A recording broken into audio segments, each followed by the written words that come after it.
1 Timothy 5:17. The elders who direct the affairs of the church well are worthy of double honor, especially those whose work is preaching and teaching.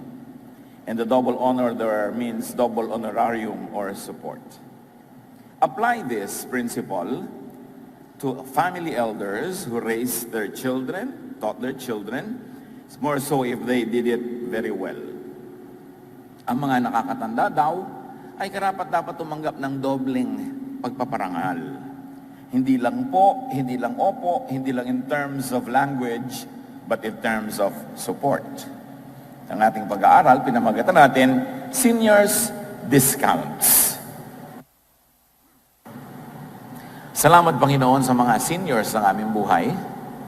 At kung meron sa amin na mga dumating sa pagiging senior, salamat sa pagbibigay niyo po ng mahabang buhay. At ngayon turuan niyo kami kung ano ang dapat na kilos, asal namin sa mga seniors at ng mga seniors mismo.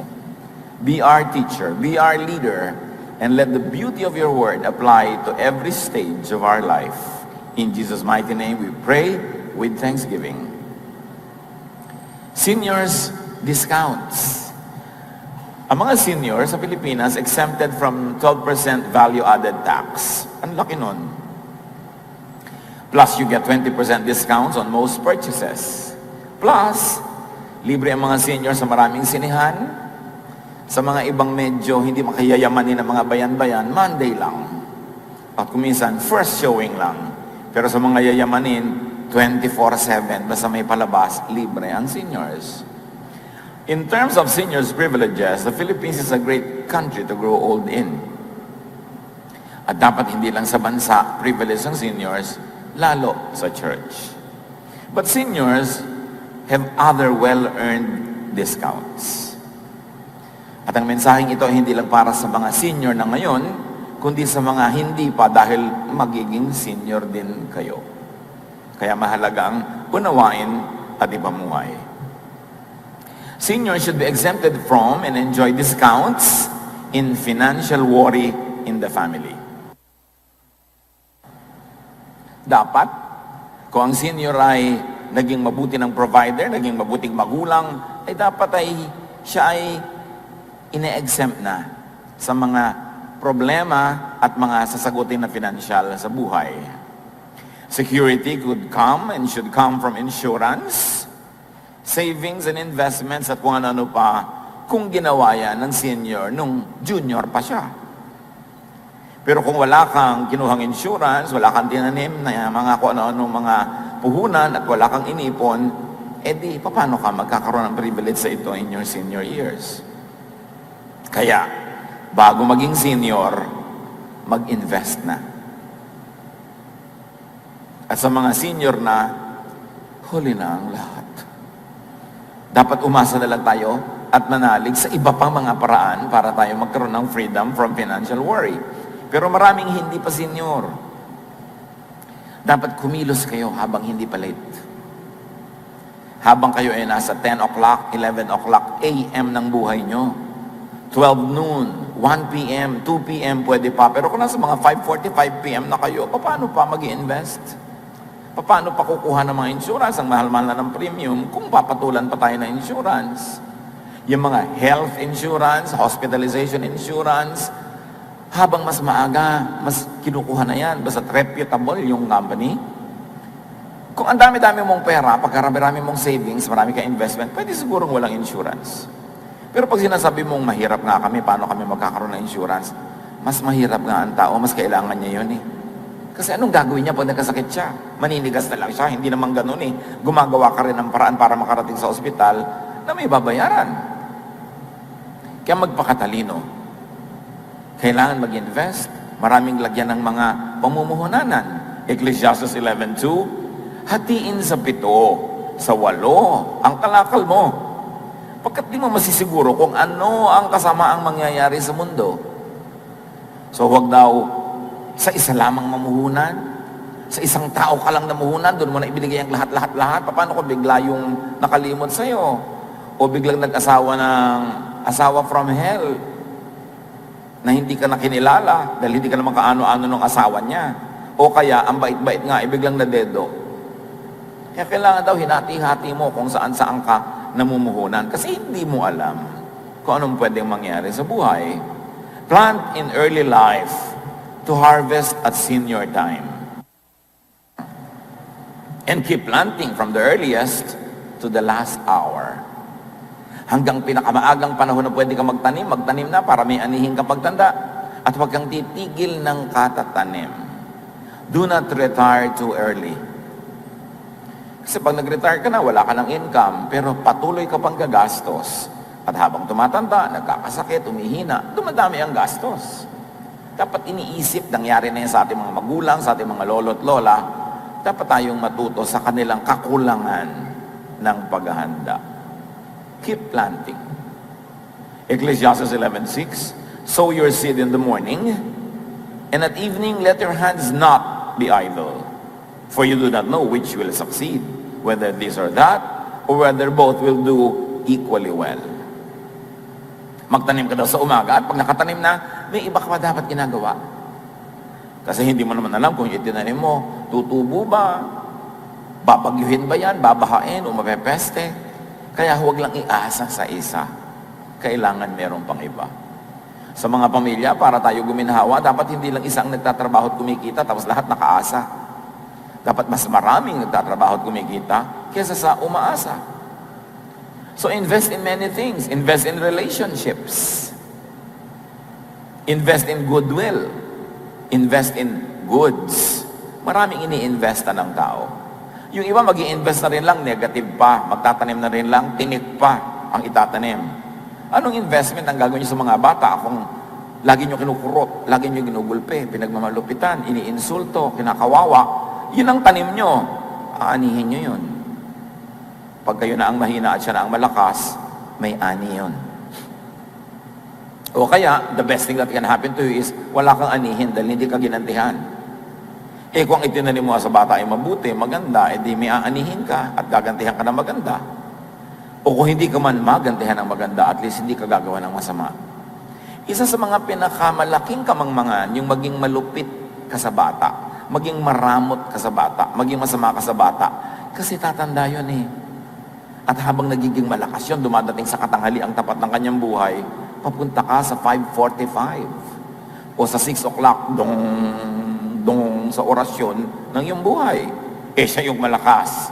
Kung natumba ka kaya, damputin ka. Eh ang itinanim mo masama. Mga anak, mga kabataan, be productive and fruitful. Kailangan ng mga kabataan, ang laman ng utak nyo, paano kikita, hindi paano gagastos.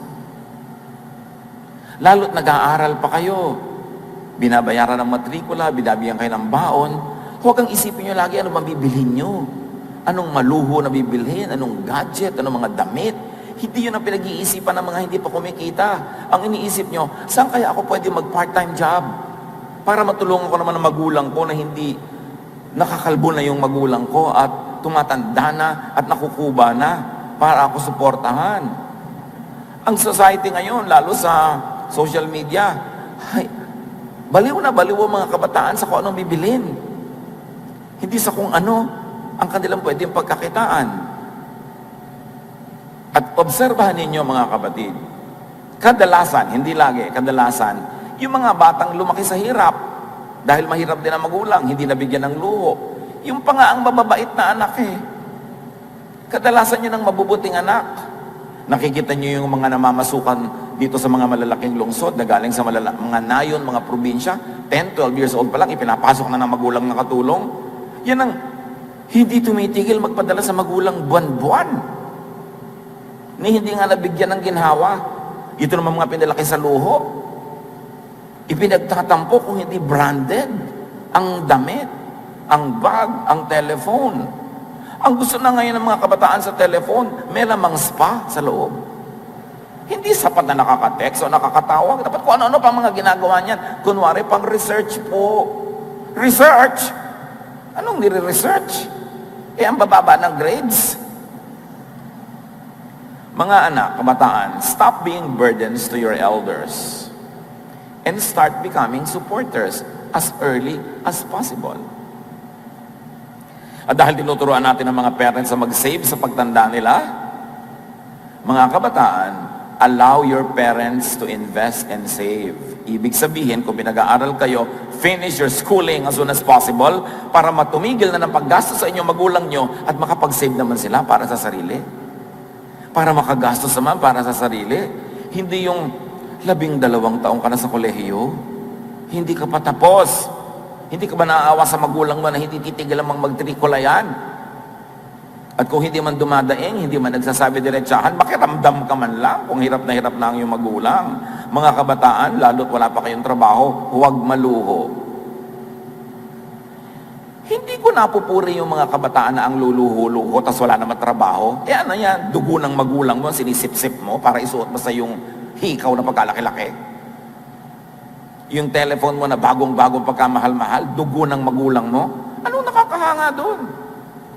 Earn your extra expenses. Kung kayo pinapakain ng magulang nyo, binibigyan ng tahanan na matitirahan, at mapalad kayo ng pag-aaral pa, yung mga luluhuin nyo sa buhay, kitain nyo.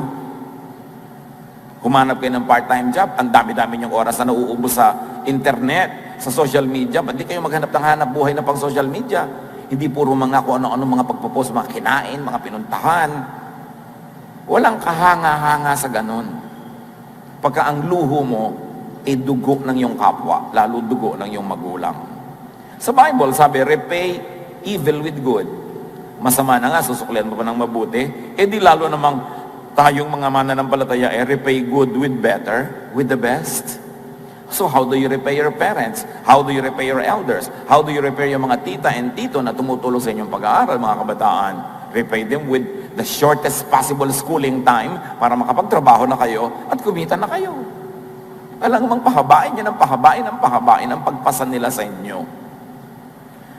Seniors should be exempted from and enjoy discounts in responsibility for children, especially grandchildren. Mga anak, napalaki na kayo ng magulang nyo, yung mga sarili nyong anak, dapat kayo na mag-alaga, hindi yung mga lolo't lola.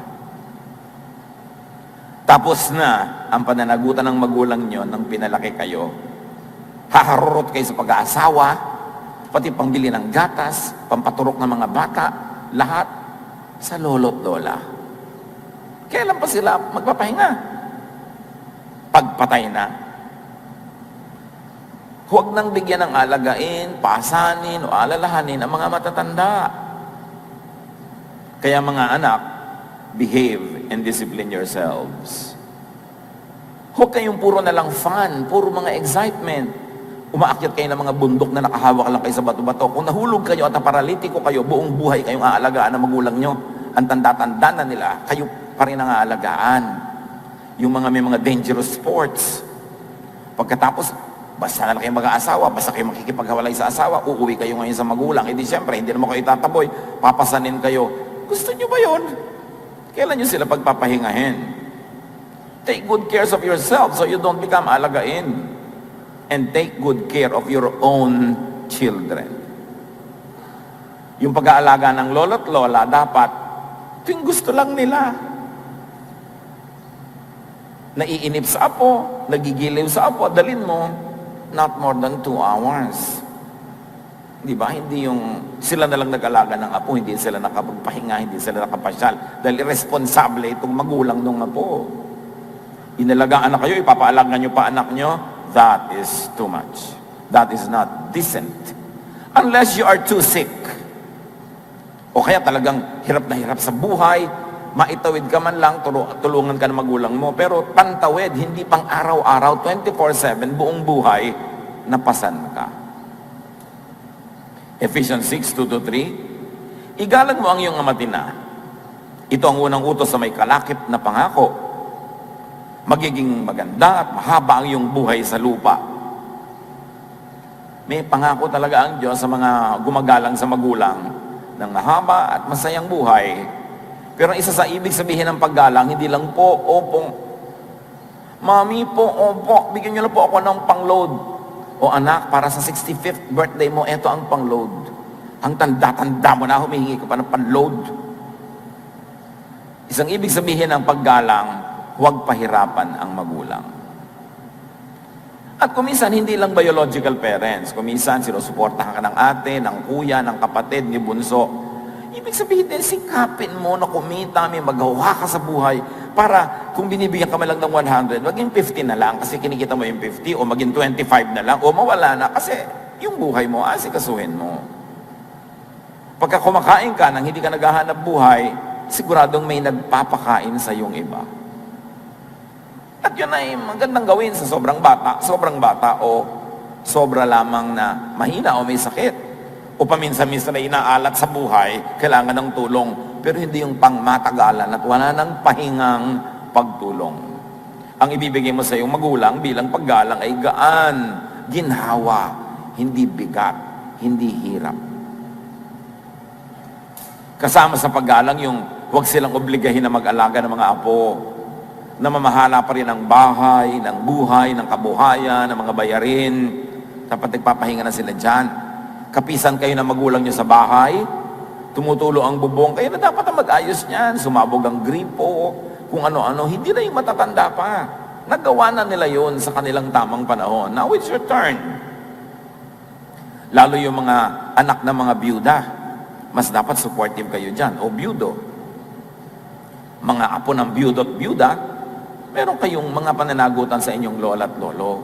1 Timothy 5, 3-4, igalang mo ang mga byudang wala ng ibang maaasahan sa buhay. Subalit kung ang isang byuda ay may mga anak o apo, sila ang unang dapat kumalinga sa kanya bilang pagtanaw ng utang na loob, sapagkat ito ay nakalulugod sa Diyos. Siyempre, kasama na sa mga byuda at byudo, yung mga tito at tita na mga walang anak, mga nagtanda ang binata at dalaga, pero inalagaan ka, pinaaral ka, pinatira ka, binigyan ka ng mga tulong here and there, kasama sila sa ituturing na magulang na may pananagutan kang tumanaw ng utang na loob. Hindi yung kung merong isang anak yon o isang pamangkin yon o dalawa na matulungin, sila na lang lagi ang taya. Kumisa sa pamilya, yung anak na matulungin o yung pamangkin na matulungin o apong matulungin, nababalagoong na siya na lang lagi. Nagmamaang-maanga, nagtetengang kawali at nagbabaliwala na yung mga iba. Dahil sabi na, ay, wala namang asawa si ate, siya na lang ang bahala sa nanay. Yun na nga wala nga siyang asawa, tatanda siyang walang anak, dapat may saving siya. Ikaw ang dami-dami mong anak na pinaaral pa ni ate, tinulungan pa ni ate, tapos si ate na naman sa magulang, kailan pa siya magsisave? Kailangan iniisip natin na ganyan. Yung mga sobrang close family tayo sa Pilipinas, kuminsan salot. Kasi kawawa yung taya. Sa mga young people ngayon, magtatrabaho pa lang, nagsisimulang kumita, hihingi ng payo. Sabi ko, alam mo, huwag kang masyadong palabigay. Huwag kang masyadong palabigay sa mga kamag-anak. Iisipin nila, lumalangoy ka sa pera, walang kwenta sa iyo ang magbigay. Kaya laging ikaw na lang ang aasahan. We don't reward people who are generous to us. We kill them. At alam nyo kung sinong pumapatay sa kanilang nahihingan? Parasites. Parasite ang pumapatay sa kanyang tinitirhan. At hindi tayo dapat parasites. Mga bulate, di ba? Parasite yan. Mga pumapasok sa mga atay-atay na mga schistosomiasis na hindi ko ma-spell, parasite yan. Yung mga lamok na kukuhanan ka ng dugo, iiwan ka ng dengue, parasite yan. Ang tao hindi dapat parasite. Sabihin nyo sa inyong katabi. So lahat ng anak, lahat ng pinakain, pinalaki, ginabayan, tinulungan, pinatira, kinupkop, pinag-aral, at iba pa, part-time o full-time, marapat tumanaw ng utang na loob at magsukli sa mga seniors. At kahit mga yung mga professional na nag-alaga sa atin, halimbawa si Yaya, si Yoyo, si ganyan, naging mga senior na, umuwi na sa mga probinsya nila, alalahanin nyo rin yun. Bahagi yun na inyong buhay. Yan ang nakalulugod sa Diyos. At sa pag-aalaga sa mga seniors, walang dapat nagmamaang-maangan. Pag na-ospital ang isang senior, siyempre may babayarin. Dapat lahat ng mga apo, pamangkin, anak, kapitbahay na ng tulungan, magdadala ng ambag, tulong. Hindi yung lumabas na ba siya sa ospital? Ay, salamat. Oo nga, lumabas, pero wala ka namang ipinadala, pambayad, ano? Pasalamat ka ng pasalamat sa Diyos. Magtigil ka nga dyan. Yung patalang, kumusta? Ganyan-ganyan. May mga anak pa na, pag tinignan yung nanay nila, sasabihin doon sa nag-aalaga, oh, bakit hindi bago ang mga punta ng nanay? Bakit hindi malinis sa mga bedsheet? Bakit? Nagpadala ka ba ng pamlaba? Ng sabon? Tanong ka ng tanong dyan, kala mo kung sino kang mapagmahal sa magulang, di ka naman nagpapadala. Dadalaw ka lang pamisa-misa, papagalitan mo pa yung nag-aalaga. Kala mo kung sino kang mabait. Dapat ang lahat may pananagutan. Walang nagtetengang kawali. Walang nagpapalusot. Lalo kung may namatay. O namatay yung matanda. Natural. May ataol, may serbisyo, merong nicho, merong hukay, merong kung ano-ano. O ano naman ang ambag mo? Dapat may ambag ang lahat. 1 Timothy 5:8, ang sino mang hindi kumakalinga sa kanyang mga kamag-anak, lalo na sa mga kabilang ng kanyang pamilya, ay tumatalikod na sa pananampalataya at masama pa kaysa sa isang di mananampalataya. Napakalinaw. Sinasabi mo nananampalataya ka sa Diyos pero hindi mo inaaruga ang sarili mo mga family members. Pinapaubaya mo na lang sa isa o dalawang nag-aalaga. Sabi ko nun, huwag kang mag-pretend na believer ka ng Diyos. Magtigil ka, hindi yan totoo. Mabuti pa sa'yo yung tinatawag ng mga hindi mananampalataya. Seniors should be exempted from and enjoy discounts in heavy physical work. Kawawa naman yung mga kuba pa rin sa trabaho, ang tanda-tanda na. Yung talagang parang kalansay na, taxi driver pa rin. Yung mga matatandang nakuba na, butot balat na, naghihila pa ng mga paninda at kung ano-ano mga trabaho, hindi na napahinga, buong buhay na lang, ganon. So help should come from children, from grandchildren, in fact from the state, and from the kapatiran. Sa church, dapat merong loving ministry for seniors. Yung talagang sinasamahan mo, naalagaan mo. Kasi nga, magiging senior ka rin. Ang tanim, aanihin. So napakahalaga para sa ating lahat, paghandaan ang pagtanda mo at ng mga elders dahil may kasama yun ng mga physical challenges. Halimbawa, young person, young couple, magpapagawa kayo ng bahay, ang tarik-tarik ng hagdan, hindi na ba kayo tatanda? O pagtanda nyo, gagapang kayo paakyat. Magpapadulas na lang kayo pababa. Pag nakakita ko na nagpapagawa, bakit ang tarik? Hindi ka na ba tatanda? Dapat itong ground floor, may malaking space, kahit hindi mo gawing bedroom. Pero pag tumanda ka o nagkasakit, pwedeng dito ka umistasyon para hindi ka naakyat ng akyat. Paghandaan yan, yung bahay. Pagka nagpapagawa ang anak nyo ng bahay, ang tarik-tarik ng hagdan, parang hindi na kayo balak patirahin dun pag tumanda kayo. Kasi ang hirap umakyat. Dapat ilagay sa ground floor. Bawat bahay na may matanda o may sakit, magpundar kayo ng wheelchair. Hindi yung bonggang-bongga ang mga birthday nyo, tapos yung mga matatanda nagkakapit sa mga pako at mga tornilyo pag naglalakad. Wala man lang wheelchair, pero nakakabongga kayo ng party, ha? Dapat yung bahay nyo, kung pwede nga, may rampa para sa wheelchair. At kung kayo yayamanin, maglagay ng elevator. At kung kayo ang gagawa ng bahay nyo, bata pa kayo, may pera pa kayo, malakas pa kayo, lagyan nyo ng elevator. Kasi pagtanda nyo, baka hindi kayo ipaglagay ng anak nyo ng elevator. Dahil inubos nyo na sa kanyang mga designer clothes, sa kanyang mga hikaw, sa kanyang mga damit, sa kanyang mga fashion, sa kanyang mga kung ano-anong mga ambisyon at kapritsyo.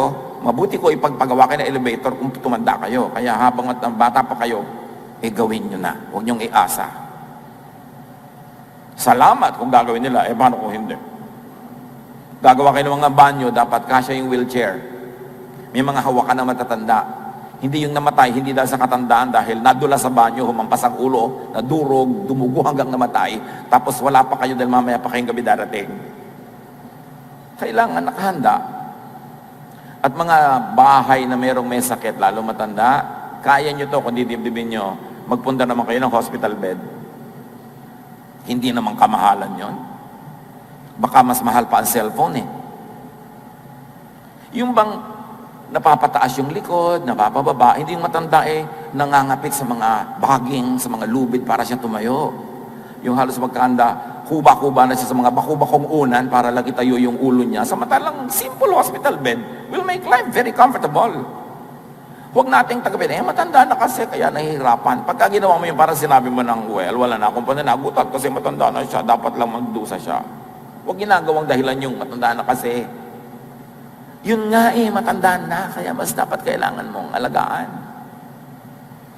Seniors should be exempted from and enjoy discounts in heavy emotional strain.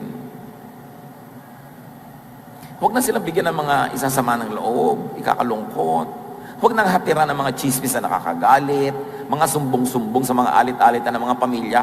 Hindi na naman nila kailangan malaman yun Avoid causing seniors to worry and to fear, especially expenses.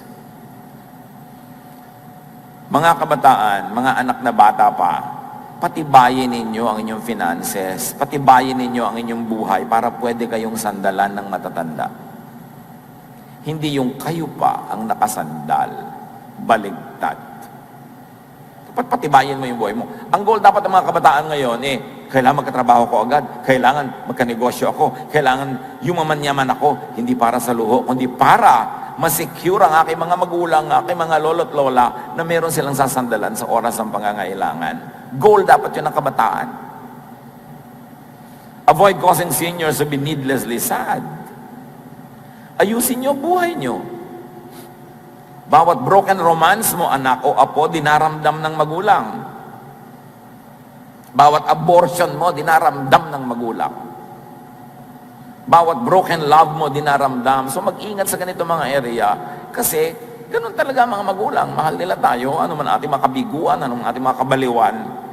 Kasama sila sa magdaramdam. Kaya mahalaga magpakatino sa buhay hanggang kaya para makontian lang yung mga malalaman nila ng mga nakakadurog ng puso para naman sa kanilang senior years, mas relax na sila. At madalas dapat dalawin, samahan, ipasyal, bigyan ng libangan. Kasi ang number one kalaban ng mga senior, inip. At ang inip, magandang salita lang sa lungkot. Kaya dapat sinasamahan, nililibang, kinakausap. Leviticus 19:32, tatayo kayo kapag may kaharap na matanda, igalang ninyo sila at matakot kayo sa Diyos. Ang nililinaw ng Leviticus dito, ang isa sa mga kahulugan ng takot sa Diyos ay paggalang sa matatanda. Hindi laging pagtayo physically, kundi kung ano mga katumbas noon sa buhay natin ngayon.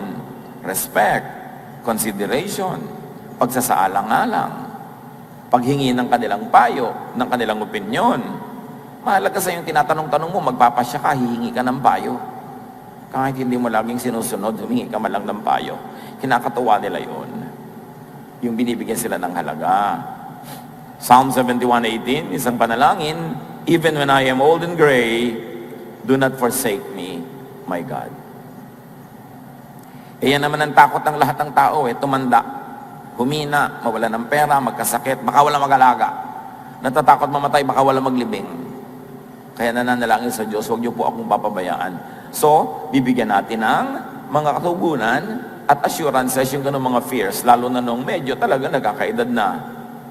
Mga matatanda naman, seniors, behave. Act responsibly. Dapat ang matanda, may pinagkatandaan. Hindi ang tanda-tanda mo na, puro kahangalan pa yung lumalabas sa iyong bibig. Ang tanda-tanda na, chismosa pa. Ang tanda-tanda na, ang kitid-kitid pa ng utak. Paano ka igagalang kung ganon? Dapat earn the respect. Yung pagbumuka ang iyong bibig, karunungan, katalinuhan ng lalabas. Hindi mga kabulastugan. Yung pag may mga away ang pamilya, wala kang kinakatigan at kinakampihan para ikaw ang Supreme Court, ikaw ang pupuntahan ng lahat ng nagdedemanda, hindi kasama ka sa nakademanda. Dapat ang mga matatanda, kahit may mga talaga namang medyo paborito, magaan ang loob nyo doon sa isang apo, sa isang anak, sa isang manugang, pero on the surface, huwag kayong magpapahalata dapat wala kayong kinakampihan. Kasi pag wala kayong kinakampihan, neutral kayo, lahat ikagalang kayo, at pwede kayo ngayong mamagitan pag may hidwaan dahil lahat makikinig, dahil alam nilang neutral kayo at hindi kayo kumakampi kung kanino lamang. Ang mga matatanda dapat igalang, na ang ibig sabihin ay dapat kagalang-galang. Bihira naman ang taong bastos, marami lang nabastusin. So pag binabastos ka, huwag mo laging ibigay yung kasalanan sa ibang bastos siya. Pwede mo rin itanong, bastusin ba ako? Pag bumubuka ba ang aking bibig, natutokso ang mga taong bastusin ako, kasi kung anong kabulastogan ang pinagsasasabi ko. Dapat ang mga matatanda, may pinagkatandaan. Hindi sapat na dumami ang inyong edad. Kailangan rumurunong, humuhupa ang ating mga kung ano-ano mga silakbo ng damdamin para mas meron tayo ngayong tinig para pakinggan ang mga nakakabatang miyembro ng pamilya. Titus 2:3-4. Sabihin mo sa mga nakakatandang babae na sila'y mamuhay ng may kabanalan. Lalaki din siyempre. Huwag maninirang puri. In other words, huwag chismosa. At huwag malulong sa alak o anumang bisyo, kundi magturo ng mabuti upang maakay nila ang mga kabataang babae na mahalin ang kanilang mga asawa at mga anak. So ito ang pasabi sa mga matatandang babae na dapat include natin sa application ng mga lalaki. Magpakatino. Huwag simali sa mga kung ano-anong mga kahakalan. Huwag magbisyo-bisyo at sikaping maging the number one teacher in the family. Dahil sa haba-haba ng buhay na ibinigay sa inyo ng Diyos, siguradong napakarami nyo nang natutunan. Tumanda ng may pinagkatandaan. Be an agent of peace, not trouble. Dapat pag may hidwaan sa pamilya, kayo nag-aayos, hindi kayo ang nagpapagulo. At huwag ipang-abuso ang katandaan. Huwag ipang blackmail na matanda na ako, dapat ako sundin, dapat ako masunod, dapat lahat. Earn it. Dahil marami rin namang burden na pinapasa ng mga miyembro na inyong pamilya, hindi lang kayo. At hindi naman sila laging napakaraming resources para ibigay ang lahat ng inyong pangangailangan. So sa mga matatanda, lalo yung malusog pa ang katawan, kaya pa, be productive and fruitful. Hanggang kaya. Huwag mag-retire agad. Hanggang kaya, kumita pa. Kasi pag gumagastos ka, magandang kumikita ka. 1 Timothy 5:17. Ang mga matatandang pinuno ng iglesia na mahusay mamahala ay karapat-dapat tumanggap ng paggalang at kabayaran. Yun yung double honor, galang at kabayaran. Lalo na ang mga masigasig sa pangangaral at pagtuturo ng salita ng Diyos. Kung itinuturo sa atin na dapat ang mga elders natin sa church, mga nagtuturo na, lalo na, ay dapat bigyan ng galang at kabayaran. Hindi lang galang at hindi lang kabayaran, both. Dapat lalong i-apply yun sa pamilya. Mga elders natin sa pamilya na nagtuturo, naging magandang halimbawa, tumulong sa atin, dapat binibigyan ng dangal at pensyon. Alam niyo naman na natatanggap natin kung meron man galing sa gobyerno, ang liit-liit.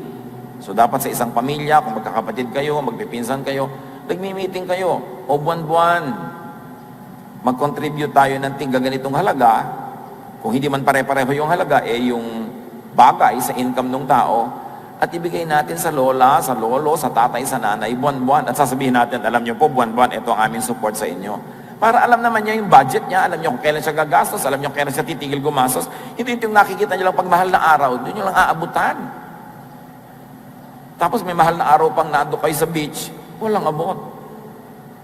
Yung pag inabutan niyo yung matanda, dapat alam niya kailan kaya ang next. So kahit maliit yon, alam niyang regular, so makakapag-budget man lang siya sa buhay niya.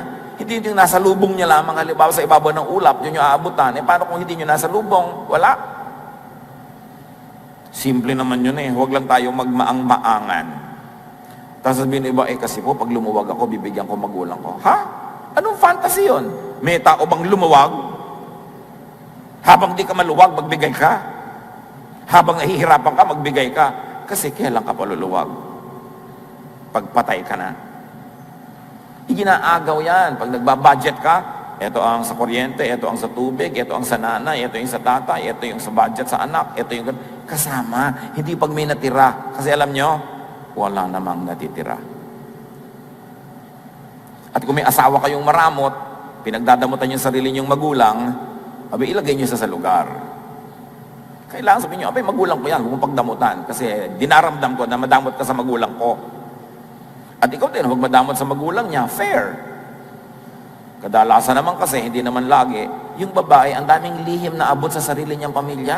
At yung pamilya ng lalaki, sorry na lang, lalaki anak niyo ganun. Kailangan, lalo't pinag-aral, pinalaking mabuti, tinuruan yung asawa niyo, tanawin yung utang na loob sa inyong biyanan. At suportahan niyo siya. Dapat kung kayo manugang, kayo na ngayon nangunguna magbigay, hindi na yung anak. Kasi siyempre, nakikiramdam niyo yung anak. Lalo't pagbigay siya ng bigay sa magulang niya, outside na kulamboy siya, wala kayo sa mood, masakit ang ulo niyo. Siyempre, napaparusahan siya sa pagbibigay sa magulang niya. Later on, di na niya bibigyan. Gusto niyo yun? Dapat kayo manugang from heaven, not manugang from hell. Tulungan niyo ang asawa niyo na mahalin yung magulang niya, hindi yung kakumpetensya niyo yung magulang. At ganoon din ang mga magulang, ha? May magulang naman baligtad Sila yung nakikipag-compete sa manugang. Nagtatrabaho sa abroad yung anak, gusto nung nanay sa kanya ipadala yung pera, hindi doon sa asawa. Well, liban na lang yung asawang yan ay bulagsak. At talagang patapon kung humawak ng pera, dapat hayaan nyo siya kasi siya ang asawa Pero dapat, meron kayong ibinibigay sa magulang na pinagkakasunduan, hindi yung lihim. Pag pinaglilihiman kayo ng asawa nyo na nagbibigay sa magulang, ibig sabihin, masama ugali nyo. Yun lang yun, wala nang iba. Kailangan hindi nililihim. Kasi kayo na ang nagsasabing, bigyan natin ng tatay, bigyan natin ng nanay. Ngayon, tayong lahat, huwag katakutan ang pagtanda. Basta, paano mangyayari yon? Magtanim hanggang bata. Ito'y sa mga bata pa lang ngayon. Magtanim. Do your part. At kung nakapagtaniman o hindi, manalig at kumapit sa Diyos that God knows our situation. Lahat ng taong isinilang namatay, huwag niyong katakutan ang pagpanaw ng katawang ito. Mangyayari talaga yun. When it happens, you say, naturally, it will happen. Parang surprise sa iba, natural. Ang nakaka-surprise lang kumisan, timing. O kaya yung method. But we will all face our Maker. There is nothing scary about that. It's part of life. Isaiah 46:4, ako ang inyong Diyos. Iingatan ko kayo hanggang sa pumuti ang inyong buhok at kayo'y tumanda. Kayo'y nilikha ko, kaya tungkulin ko na kayo'y iligtas at tulungan. Remember, God will do His part, but you've got to do yours. Ayusin mo ang iyong buhay, yun ang papel mo, at ang Diyos ang bahala sa iyo sa mga panahong hindi mo na kayang kumilos pa. At para mawala o mabawasan ang pagkabalisa tungkol sa pagtanda o pagharap sa Diyos, para mabawasan o mawala ang takot sa kamatayan, alalahanin ng Diyos habang bata ka pa. Alalahanin ng Diyos, maging maka-Diyos mula pagkabata at sa buong buhay, para kung binawian ka na ng buhay, wala kang takot dahil yung buong buhay mo naman, kasali ang Diyos. So therefore, pag namatay ka, kasali ang Diyos. At pag kasali ang Diyos, hindi ka naman talaga mamamatay, lilipat ka lang sa kabilang buhay. Ecclesiastes 12:1-7. Alalahanin mo ang iyong manlilikha sa panahon ng iyong kabataan. Hindi kung kailan namamatay na. Sa panahon ng kabataan, isali na ang Diyos sa inyong agenda bago dumating ang mga araw at taon na puno ng kaguluhan. Panahong hindi mo na madama ang tamis ng mabuhay. Ang ibig sabihin ng pag-alala, hindi yung matakot lang, hindi yung sumunod lang, kundi enjoyin mo ang buhay na ibinibigay sa iyo ng Diyos. Enjoy life while you are young and strong, so that when you are weak and dying, you have no regrets.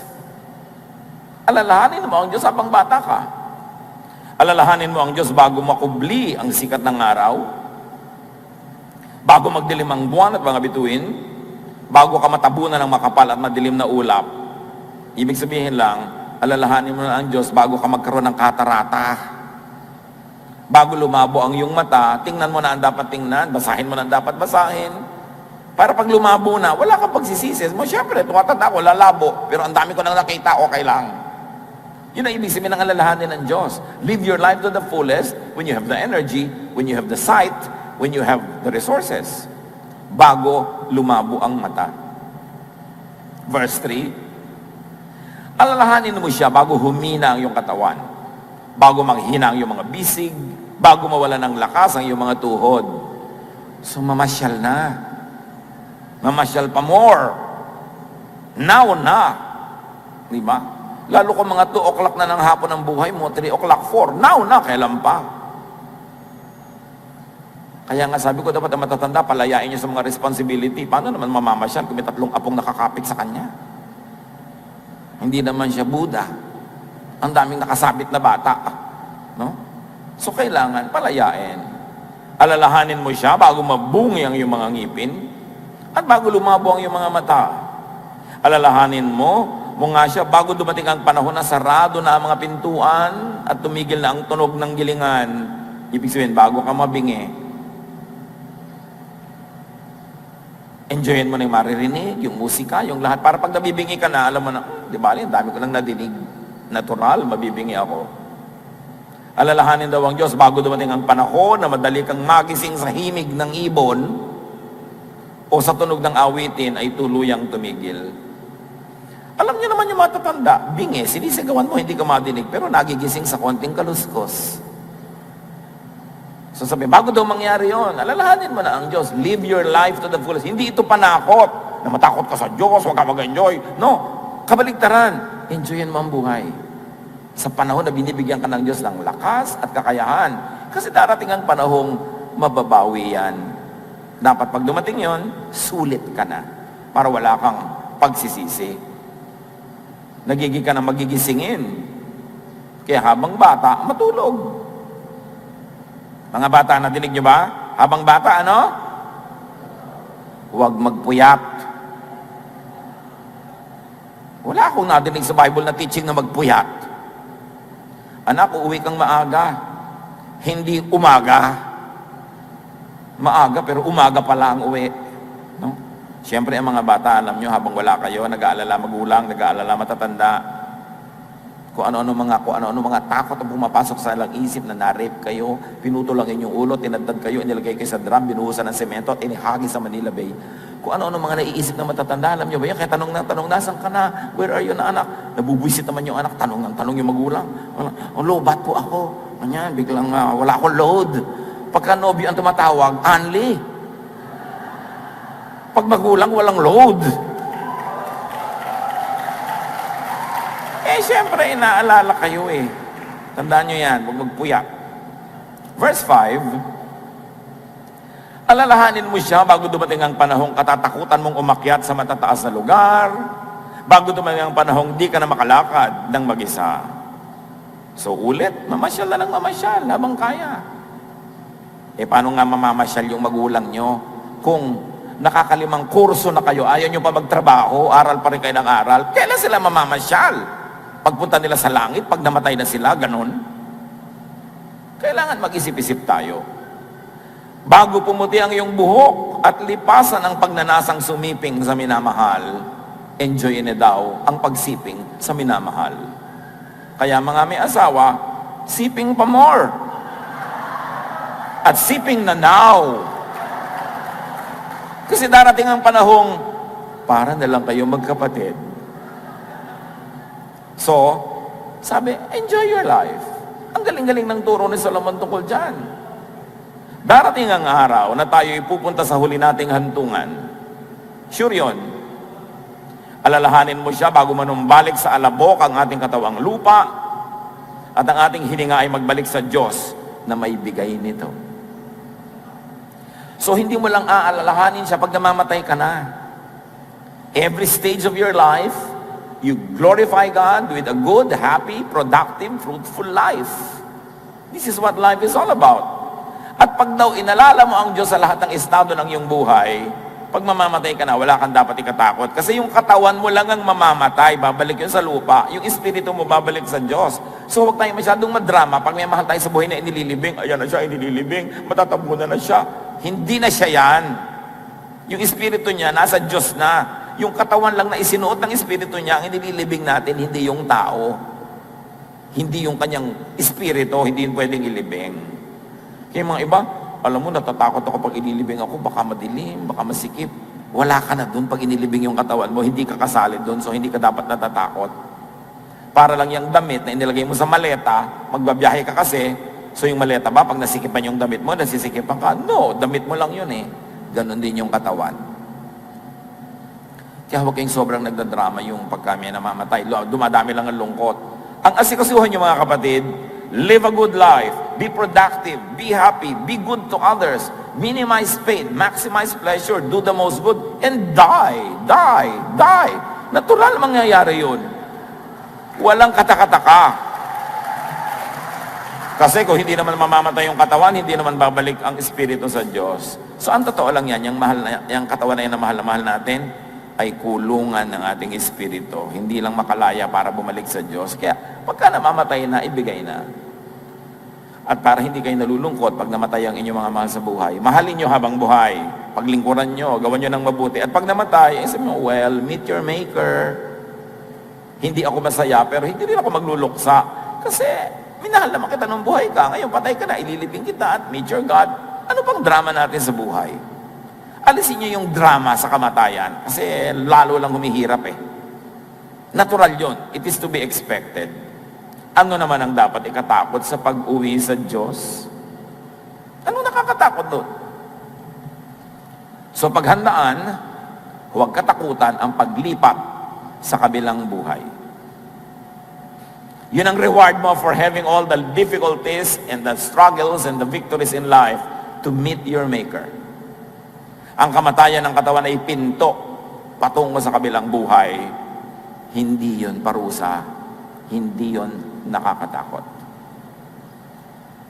Do what you can for seniors to minimize their pain and suffering.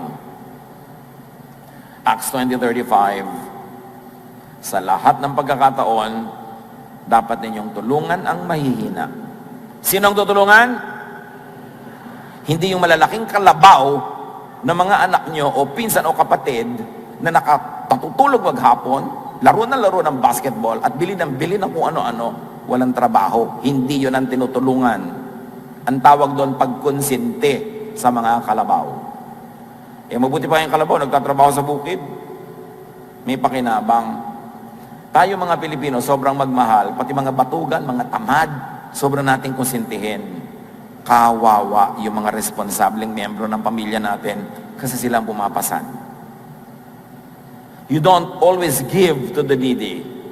You give to the deserving. Yun ang justice ng Diyos. At sabi sa mga bata, 1 Timothy 5:1, huwag mong papagalitan ang nakakatandang lalaki, kundi pagsabihan mo siya ng mahinahon na parang sarili mong ama. Maging magalang daw kahit sa hindi ka mag-anak. E di syempre, lalo na sa sarili mong ama. Huwag kang gumagamit ng mga lengguwahe ng pangkaibigan kasi ang magulang mo, hindi mo kaibigan, magulang mo yun. Marami rin naman kasing magulang, mali-maling kumilos. Kumakakilos, parang kabarkada ng anak. Hindi ka kabarkada, magulang ka. Huwag kang gumawa ng kung ano-anong gimmick para ka lang maging close. The best way to be close to your son is to be a father or a mother. And also to your daughter. Sabi nila, ibang-iba na ang mga bata ngayon. Kasi ibang-iba rin ang mga magulang ngayon. Ang mga magulang ngayon, sobrang mga konsentidor. Naku, nahirapan ako nung bata ako, hindi ko napapahirapan ng anak ko. Pero yung hirap mo, naging maganda karakter mo. Natuto kang mabuhay, natuto kang dumiskarte. Palalakihin mo ngayon ang anak mo sa layaw. E di yung galing mo ngayon at husay ng pagkatao, hindi mapapasa kanya kasi sobra mong pinalaki sa sarap. Ang linaw-linaw ng sabi ni Balagtas, pag-ibig ko anak, pag-ibig anak ko yakin nakilala, di dapat palakihin ang bata sa saya.